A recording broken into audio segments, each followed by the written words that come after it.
41 వస్త్ర పరిశ్రమ. ఈ పరిశ్రమ 45 మిలియన్ల ప్రజలకు ఉపాధిని కల్పిస్తూ దేశ ఆర్థిక వ్యవస్థలో ప్రధాన పాత్రను పోషిస్తుంది. స్థూల దేశోత్పత్తిలో 2.3% వాటాను సమకూరుస్తుంది.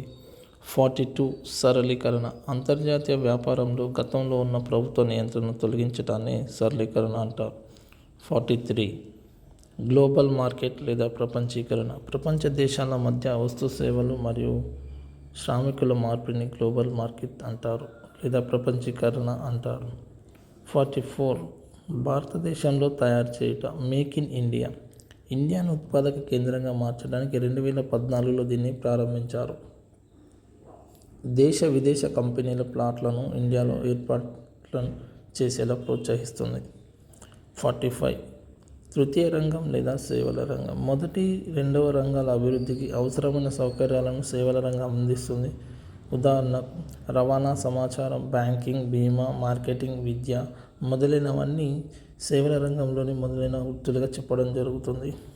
46 అవస్థాపన సౌకర్యాలు. ఇది వ్యవసాయ పరిశ్రమలకు కావాల్సిన సౌకర్యాలను అందిస్తుంది. ఉదాహరణకి సాగునీరు, రవాణా, శక్తి, బ్యాంకింగ్, బీమా, కమ్యూనికేషన్ మొదలైనటువంటి అవసరాలను అవస్థాపన సౌకర్యాలుగా చెప్పడం జరుగుతుంది. 47 జల రవాణా. జల రవాణా అత్యంత చౌకైనది. నదులు, కాలువలు, సముద్ర వెనుక జలాల ద్వారా దేశీయ జల రవాణా జరిగితే, అదేవిధంగా వివిధ దేశాల ఓడరేవుల ద్వారా అంతర్జాతీయ జల రవాణా జరుగుతుంది.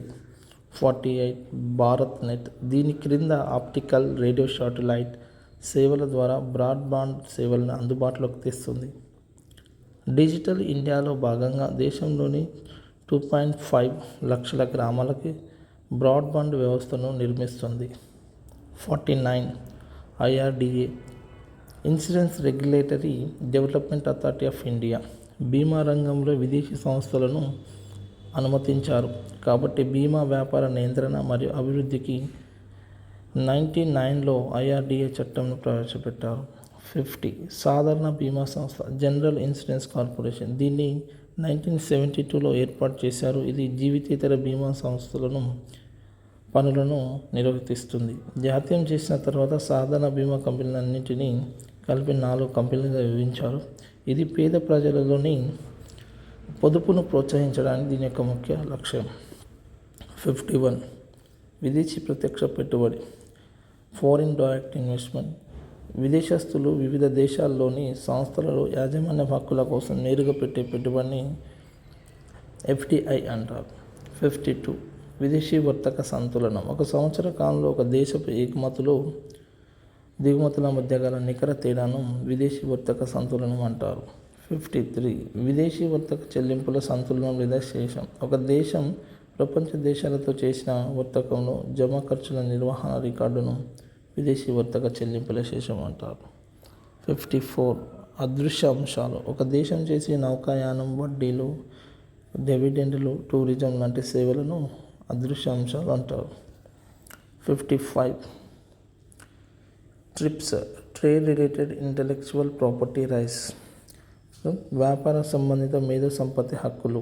ఒక ప్రత్యేక వస్తువు లేదా పద్ధతి యొక్క నూతన కల్పన మీద ఒక వ్యక్తికి లేదా సంస్థకి ఇచ్చే చట్టబద్ధమైన హక్కును ట్రిప్స్ అంటారు. ఉదాహరణ ట్రేడ్ మార్కులు, కాపీ రైట్స్, పేటెంట్ హక్కులు. 56 trims trade related investment measures. విదేశీ పెట్టుబడులపై నియమాలను తొలగించి వాటిని స్వదేశీ పెట్టుబడులాగా పరిగణించాలనే WTO నిబంధన ట్రిమ్స్ అంటారు.